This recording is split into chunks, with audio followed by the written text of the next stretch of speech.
Hello and welcome everyone. It's time for our 18th episode of Road to Super Bowl, season number 2, your season preview for each and every single NFL team. Today we are here with LA Rams. Truth to be told, in my opinion, the most Jekyll and Hyde type of team in NFL. What do I mean by that? The difference between quality of their offense and quality of their defense is, I would say, the biggest in terms of NFL. And it's kind of funny that this is also almost the case for another team in this division, for Arizona Cardinals. And it seems like they already see themselves like, well, we will win by scoring 30 on you. And not even talking about the best team in this division, San Francisco 49ers. This is really, I would say, fun, fun thing for Seahawks as my team. I will mention them. That their new head coach, the offensive mastermind of Mike McDonald, is going to face this approach 4 times in a year, as well as facing San Francisco. And when I say fun right now, as a fun challenge, as really like show me what you have, it can really turn out into a nightmare because that offenses are scary.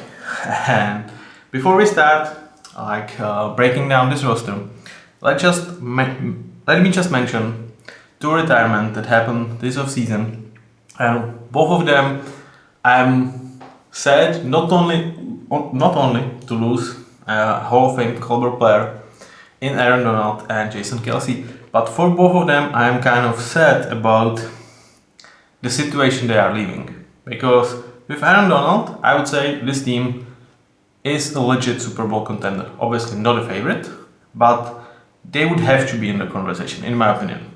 So, as a Seahawks fan, I'm happy, but as a fan of football, I kind of am not. And also, he would be, obviously they could have approached that differently if Aaron Donald was not retiring, etc., etc. But let's say they wouldn't. He would be surrounded by second-year Kobe Turner and Braden Fisk and Blake Corn, 2 guys that they drafted obviously highly this year, and we will talk about more in my draft not Blake Corn, Braden Fisk, sorry. They drafted Blake Corn as the running back in the 3rd round. Braden Fisk. So 3 guys with really nice potential, high investment in terms of the draft capital, and they would absolutely love having Aaron Donald as a mentor. Ask Kobe Turner and what 1 year with Aaron Donald meant for him. He's already better than you would expected the average career of late 3rd round draft pick from last year would be. So that's kind of a shame. Also, being in the Super Bowl contention without Aaron Donald, I don't think they are there. I don't think you can be there with defense that they have. But that's Aaron Donald. And the second one would be Jason Kelce. Well, for both of these guys, I absolutely do understand. The age for them is a factor. They both have been there. They both won Super Bowl. So it's not necessarily like they need to prove something, either to themselves, to anyone else. They are future Hall of Famers. So I understand that. But as well as Aaron Donald, I think Jason Kelce is leaving a really interesting situation. Unlike with Aaron, whether Jason Kelce is on the roster with the Eagles or not, they are Super Bowl contenders. But boy oh boy, would I enjoy Saquon Barkley next to Jalen Hurts. I'm already excited for this duo behind the O-line. But imagine the O-line with Jason Kelce. Man oh man, it's a shame. I even saw video with Saquon and Jason, kind of trying to talk him out of retirement. But it kind of seems like it's final, unfortunately. So enjoy your retirement, guys. Thank you all for the memories. As a Seahawks fan, I'm not going to miss you on the game day versus Seahawks, Aaron Donald, but just to be told, when you are facing greatness, you just have to appreciate it. So good luck and goodbye. Now let's deep dive and break down this year's draft for the Rams. So they started with Jared Verse, and I've already said it. With the way this draft went, anyone who was kind of picking a defensive player in the 1st round did have like benefited from the way the way this draft unfolded, because there was plenty of defensive players still left on the board for you to pick, even in like late teens, early 20s. And Jared Verse, I do believe, is a guy that immediately steps up into this room and is a starter. That also tells you how this defensive line is, and that's where some of the problems for the Rams will be. But he will gather his playtime. I think he absolutely deserves it. He has a really nice upside, and I think he was a bit of a value as well. So, what's that not like for Jared Verse? Fit for this organization and kind of the plan that they have with him. Well, we put you out there, you're gonna play, you're going to develop into superstar, right? Well, what could go wrong, right? And then they went and picked Braden Fisk in. Well, I do understand. So, like the next defensive tackle picked after him was Mason Smith, 9 picks later. And I didn't also have like the best grade on him. So at this point, it felt like that second tier of defensive tackles kind of went and was not available. Like I would say there was, or maybe that never existed besides Jerjan Newton, who fell down because of injury issues. Feels like there was the first tier, guys like Byron Murphy, then that in theory was not necessarily like that second tier, and then it was like that third tier, which was like late second, early third down guys like Braden Fisk, like Mason Smith, like Rook Aurora for me. So I do understand why you want to invest into this group, especially with Aaron Donald retiring. I just think like this is a reach, and I do not necessarily see like super huge upside with Braden Fisk, and he was definitely like towards the bottom of this kind of pile of defensive tackles that I felt like third round would fit them, because he's already close to 25, and like there are still some parts of his game that are lacking. And will he figure it out in terms of NFL? Because he was kind of one-dimensional. Like he either wins with his first step, or he just doesn't know kind of what to do. And that's something that on college level you can get by, but in NFL against really good offensive lines, or even like average, when they are well coached, that could be a problem. He could be a player that absolutely feeds on bad lines because he has that athletic talent.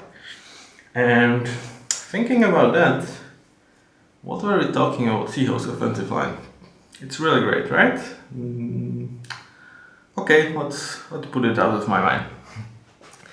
He could be really feasting on bad offensive lines, but as a player that should give you like a good play comes January, when you really want to, if you ever want to go into playoffs and obviously reach the Superbowl side, I don't necessarily see that with Braden Fisk. So to me, he was a reach. He has a style that might not even work like at all in terms of NFL level, so he might turn out to be a bust. In like good scenario, I think he's going to be really good weapon when you are playing bad teams, or not bad teams necessarily, but teams that have less athletic interior alignment, which there are several of them in the league.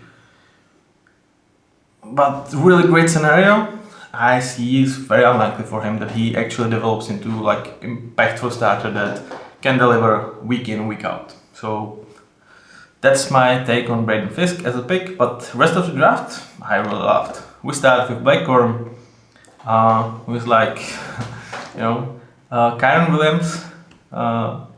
Several guys has as a pro-com to Blake Corum. He's very similar to him, slightly undersized, really plays hard, and he's going to be eventual replacement for Kyron Williams, or in a scenario where they will actually pay Kyron Williams like 2 years from now.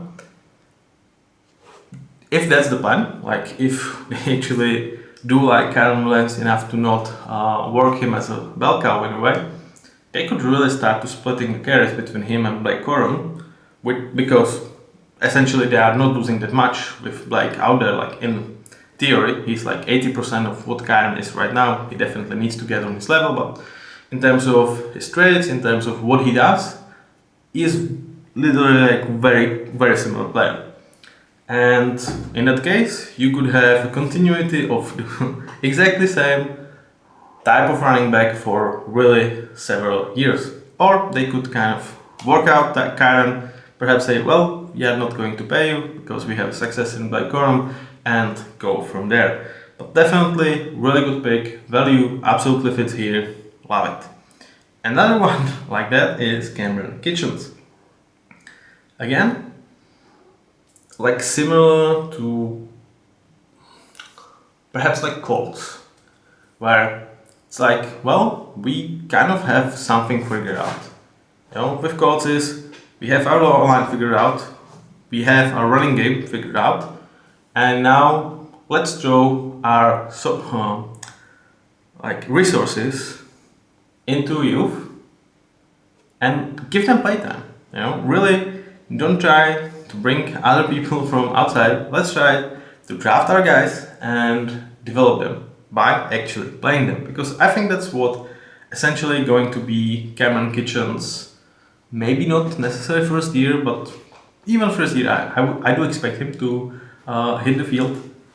And there is just opportunities for these young guys, and rather than signing like veterans, they are actually approaching this with the draft, something that was not necessarily Sean McVay style with the Rams, but I think he learned from his past, and now even through the draft they are really creating very, very strong team. Cameron is a prospect that, if you have, let's say, 3 more years with Matthew Stafford, he should be cheap during the time. He should develop into something like a good starter for super cheap. What is there not to love, right? Brandon Jackson, kind of taking a flyer on this guy, nothing really to say about him. The same with Tyler Davis, Joshua Carty, and Jordan Whittington. Really, I don't have strong opinions on these guys, but I have strong opinions on Ballimer and Katie Levinston, because both of these, first of all, why are they not off the board? Like, I had them as a 5th or 4th round prospect, and second of all, with the Rams, what they're kind of trying to create is O-line by giantness in a way. Like, they have huge dudes out there. They are not necessarily the best, but they are huge. And what that gives them is they are really good in run blocking, one of the better units out there. And also, like, when there's like small running backs like Kyren Williams, like Blake Corum, they could really just become invisible behind these guys, because it's true that, from some angles, behind these big O-linemen, they won't be seen as quickly as they would be if this O-line was not just this huge, especially in terms of interior. So Ballimer, Katie Levinston, both with this profile, they are not starters, but they are kind of similar body types to what they have in front of them in like guys like Stevie Avila, Jonah Jackson. And if they go out there, they will allow you to do the same thing that you try to do, especially in terms of your running game.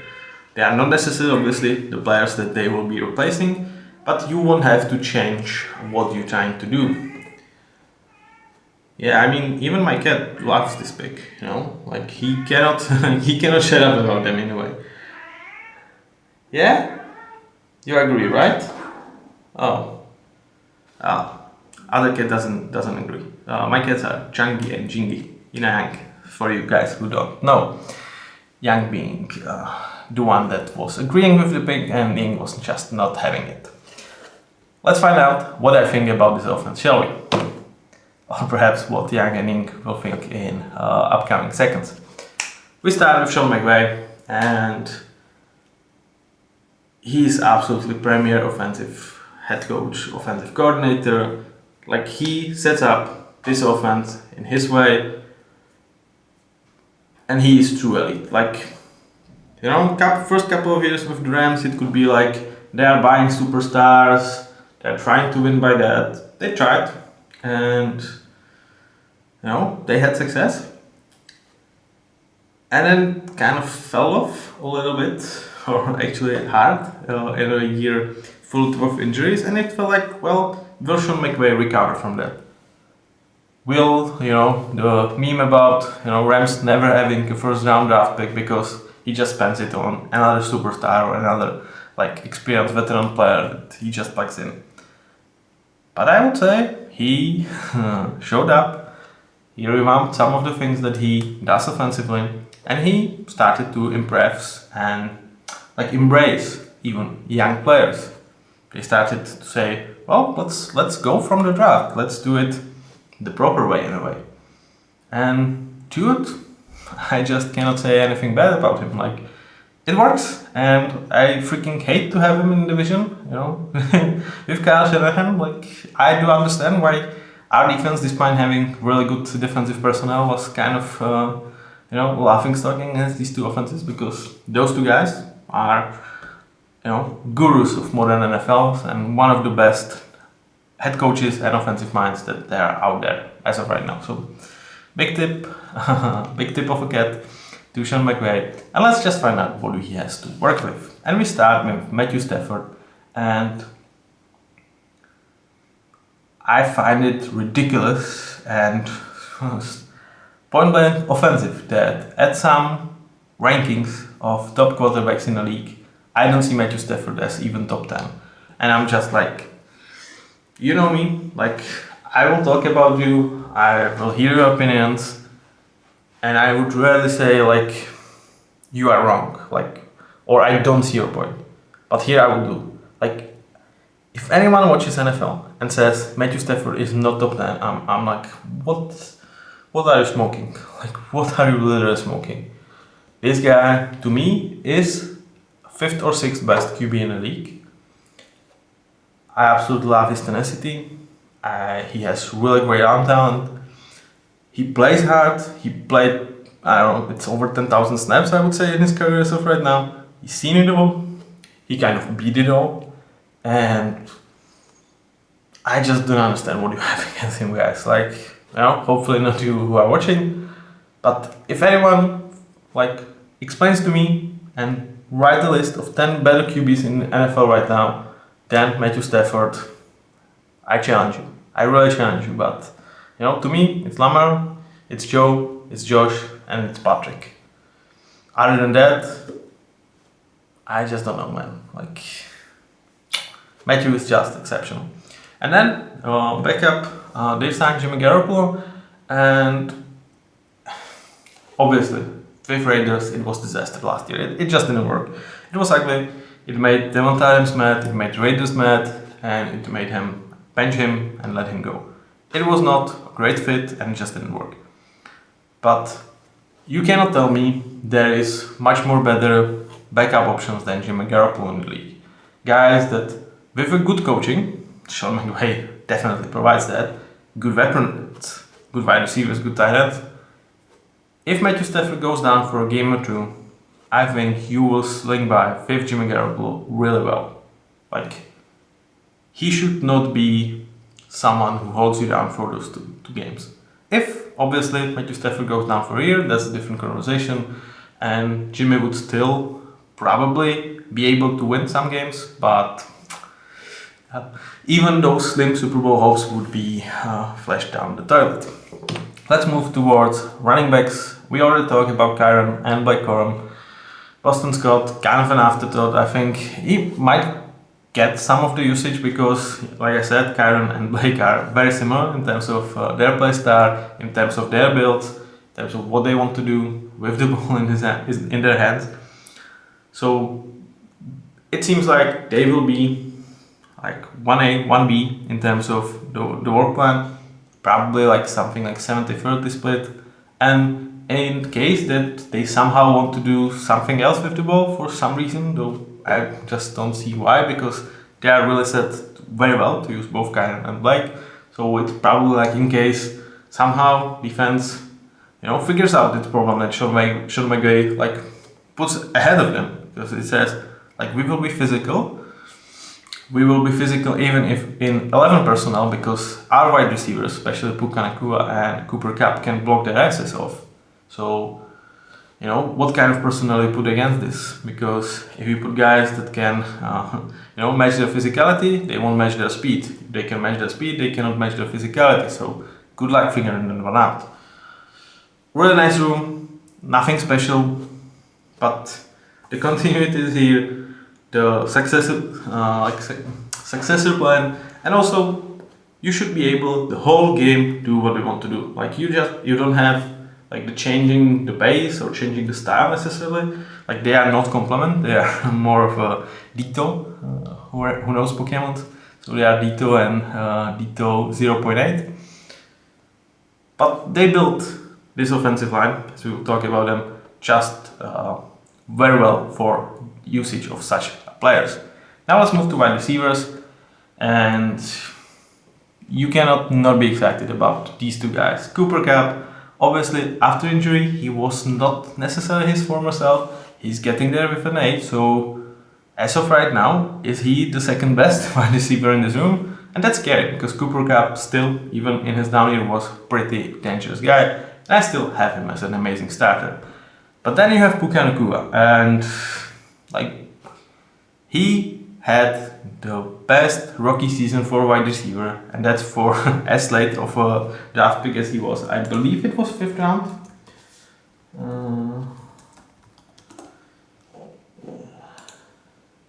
Yeah, 5th round last year, and it was never like necessarily a question of his talent. Like his talent was 3rd round or even 2nd round worth spending. It was the question of his health, because he just could not stay healthy during his time at college. So his first year, he managed to do that, but you see him, like I said, he boxes his ass off, he plays physically.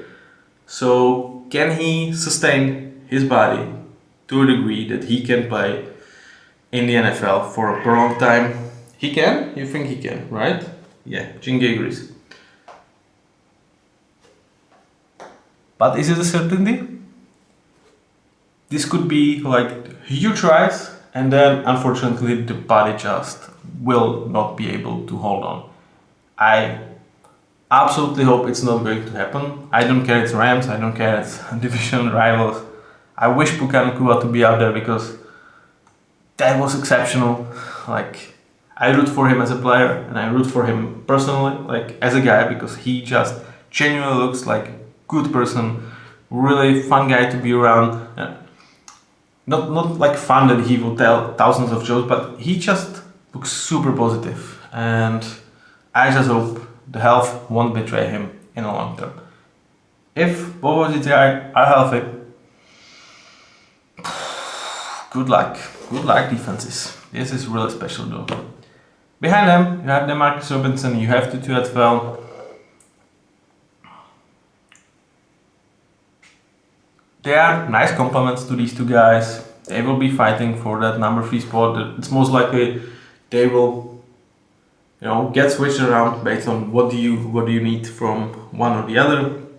His Tutu is more of a deep threat in my opinion than Demarcus, so it depends on what necessarily are you calling.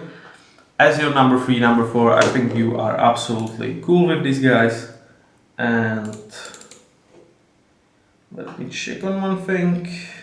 Yeah, behind them, it's really kind of monthly crew of meh. So you really hope that both Kuka and Cooper will stay healthy, because other than that, there is some depth issue behind these guys.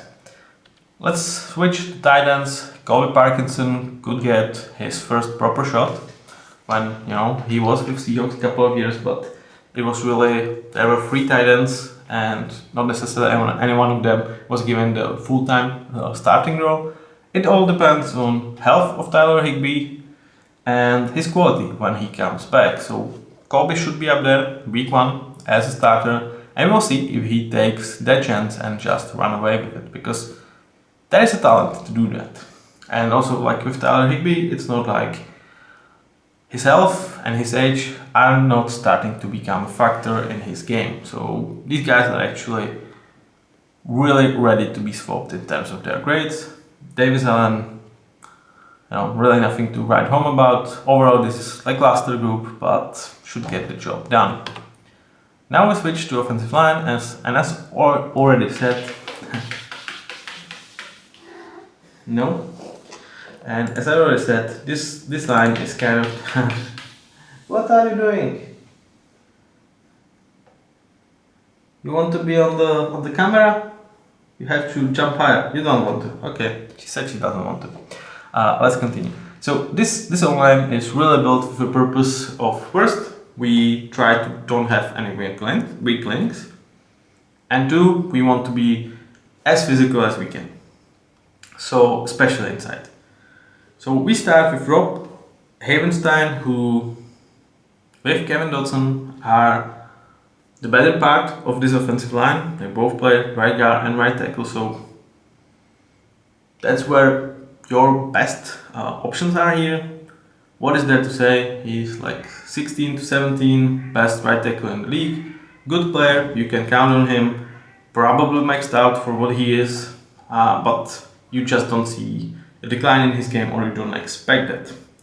Then with Joe Noteboom and Alaric Jackson, they are really close together. Alaric is set to start. I must say, I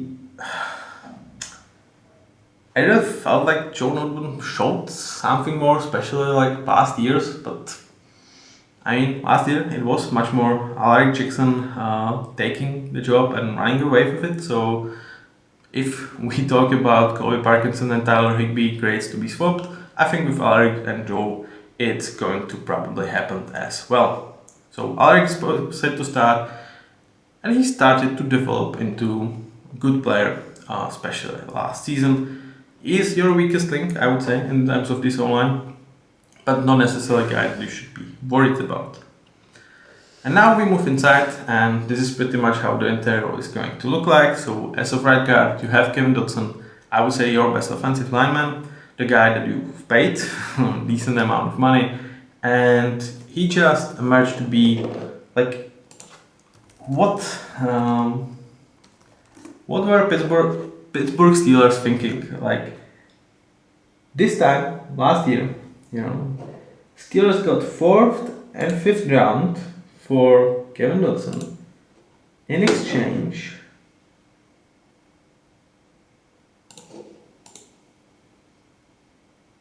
Yeah, so in essence, they've traded Kevin Dodson for the 4th round and actually gave their 6th round. And they kind of swapped 5th rounds for Kevin Dodson. It's like 24 to 25. So, like, if we go by value, let's say they got the 5th round pick for Kevin Dodson, and he had an exceptional year, and for this price, getting a franchise guard that, quite frankly, could be on his way to become an amazing starter. Pittsburgh, you messed this up. Sean McVay, great job, unfortunately for the Seahawks. But Kevin Dodson, absolutely, he just is representing of what they want to do. Huge, nasty run blocker, good enough pass protector. What is like for the system? That's all they need from Kevin Dodson, and he absolutely delivers that. Jonah Jackson as a left guard, really close to good starter, veteran guy that just plays very well. He's not a problem for you. Really on the edge with a good starter, and then you go to a center, Steve Avila, who moves to a center. He didn't play the center last year. That could be slight of an issue, but they've invested highly in him. Last year's draft, I think his year one, he delivered. Now it could be slight of an issue, moving to a new position, learning how to snap the ball, not necessarily how to snap the ball, but being exceptional in that, because any problem that you have with snapping the ball can lead to fumbles and huge problems. But he should be okay, and he definitely has a room to develop, just as Alaric Jackson. So you have 3 very steady pieces in Jonah Jackson, Kevin Dodson, and Don Havenstein. And I would say, even with Kevin Dodson, you still have a way to grow. And with Steve Avila and Alaric Jackson, you definitely expect them to grow. So as of right now, quite a nice offensive line. almost special in terms of run blocking, kind of questionable in terms of pass blocking. But you've put down together really good group with nice room to grow and definitely allowing this team to do what they want to do. Now switch to defensive side of the ball. After we check on Bell Limmer and Katie Leviston, we already talked about them, so nothing worth necessarily mentioning. Chris Shula taking over from Raheem Morris here, great grandson from Dan Shula, obviously legendary coach in the NFL, so he has good genes. But it's his first opportunity to really call plays in the NFL, and I just cannot rank him that high. It's not like he's even coming with like the best recommendations, so I'm just giving him, really low grade for right now. But do I necessarily feel like he should be what drags this team down? No, I think he should work just fine. Kind of the problem is that he doesn't have that much to work with. That's also the area. If you had such an experienced young defensive coordinator, having an Aaron Donald would definitely help, but you don't. So we start with edge for this defensive line, and it's really group that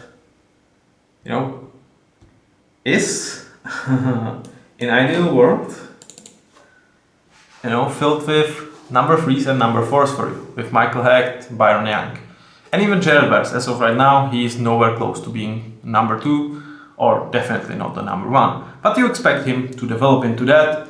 As early as the season, he should be on a level of a good starter or even important starter. So you clearly know you don't have these guys. With Michael Hecht and Byron Young, you are provided with enough floor that you should not be completely useless. And you invest heavily into Jared Verse, first round pick, and you hope he provides you with the upside for this group. So as of right now, one of the worst edge group in the league for sure. But you see the plan, you see the thinking behind this, and you are kind of cool with that because, it has to be some positions that you are not exceptional at, and you have a potential.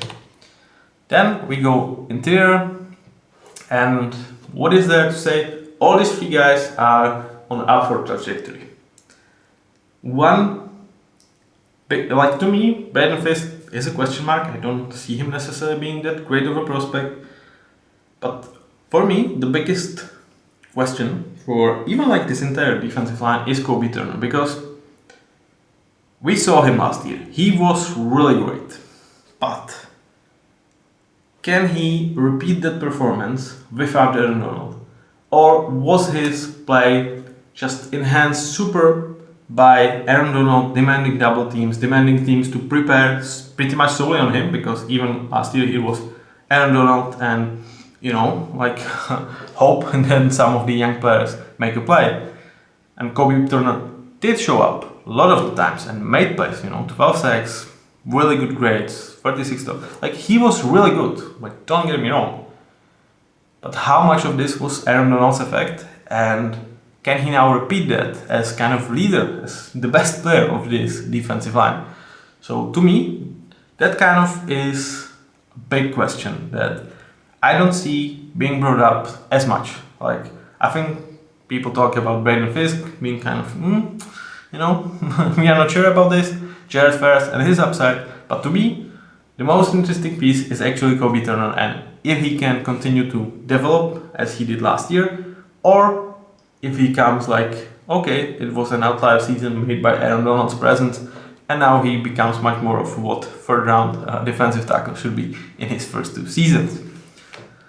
Overall, this defensive line is really nothing to write home about as of their current ability, but obviously the room to grow for all of them is quite nice. Not all of them, but several of them, more than half. So you see the plan, and you will just wait and see what the results are going to be. The linebacker room, I've already talked about several of them. This is even slightly worse than your generic one, because Ernest Jones is really good piece, but Christian Osborne is ideally the makeup, and they don't really have that quality number 2. So probably again not the room that will drag you down. It's a slight minus, but in modern NFL you can live with linebacker room such as this one. Now we move towards safeties, and I really like the signing of Cameron Curl. I think he gives you quality enough play that you can, one, develop Cameron Kitchens next to him, B, give a chance to a guy like Russ East, or John Johnson, that is currently slated as their starting other safety next to Cameron Curl, who, to me, is just like Russ East or Cameron Kitchens, a good backup, not necessarily a guy that I expect to improve. I would say the highest upside of this group is for Cameron Kitchens, but they are probably leaning towards, more of a secure starting duo in Cameron Curl and John Johnson. In terms of safety duos, they are going to be, towards like bottom 10 in terms of league. But they are not complete, like fuck ups in a way. That sounds bad. Like they are not truly horrible. They should not be what loses you game. They are like negative in terms of, their grades are just not good compared to other safety rooms. There are 20 at least better safety rooms. But again, I think you kind of see the plan. Cameron Curl is going to be a guy that, in theory, could have some better years ahead of him. He is still relatively young, and with Cameron Kitchens, you got really nice safety with this year's draft, and he should get on the field. So, can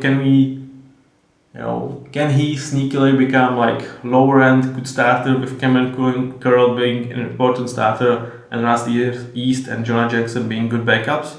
Suddenly, this room is almost the strength of your team. So, no problem with this. You just need to sometimes develop players. It's as easy as that, and as hard as that as well. Now let's move to cornerbacks. Darius Williams comes back to scene of the crime. He was the most successful himself with Rams organization. He comes back. He's going to be their number one. Really, like I said it about like guys like Michael Pittman. I would say that the same is Darius Williams in terms of cornerbacks. Like he's below average number one, but really good corner. You are not going to lose sleep if he is out there, trying to hold on with the best. More often than not, he won't be able to cover them exceptionally, but it's hard to do that. And he will provide you really nice play overall. Then, who is set to start next to him is Tre'Davious White, and obviously he's another like big question mark for this team, because what is he when he plays? It's still a really good player, and you might say, well, even good starters could be low on him, and he's good, but he had dealt with so many injuries that we first of all have not seen like a clear picture of what he is for a prolonged time for some seasons as of right now. And second, I would say every time you are dealing with injuries kind of back to back, you stop trusting your body out there, and that has an effect on your play. So as of right now, I think Tre'Davious is a good starter. He could go really down, or he could go back to being an important starter and really give this secondary quite a nice play. So as of right now, this is still like a good enough secondary. Not necessarily something you consider strength, but you definitely don't think they will lose you games. Though it might look like this because without D-line generating pressure, which they are not set to do constantly as of right now, they might be asked to cover for way too long, and they could burn in that. Quentin Lake as your slot, really guy that you are not super worried about. There is some depth behind these guys in Kobe Durant and Jerry Jacobs. Now, a room that you are okay-ish with, not necessarily a room when you have players that they have the crazy upside, like Quentin Lake. He can become a good starter, probably nothing more than that. And you are more likely counting on experienced veteran, hopefully to stay healthy with Tre'Davious White, to give you some sort of insurance in a way that at least one part of your defense is actually set up quite nicely. Not necessarily as a plus, but something that can hold on. So that's your Rams, that's your Jekyll and Hyde of this year's NFL. And what does it mean in terms of their floor? What does it mean in terms of their upside?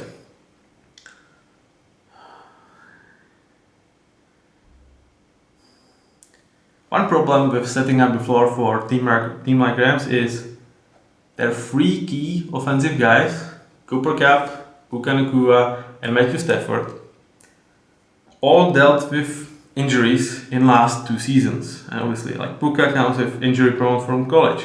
Cooper Kupp was in and out of the lineup for the last 2 seasons more often than you would necessarily hope so. And Matthew Stafford also dealt with some injuries.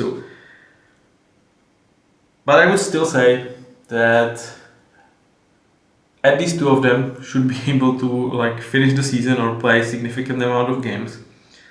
You kind of hope it's going to be Matthew Stafford and then some, but I would say it's kind of like similar chances that it's going to be one of them. Though Matthew Stafford is as tough as they make them.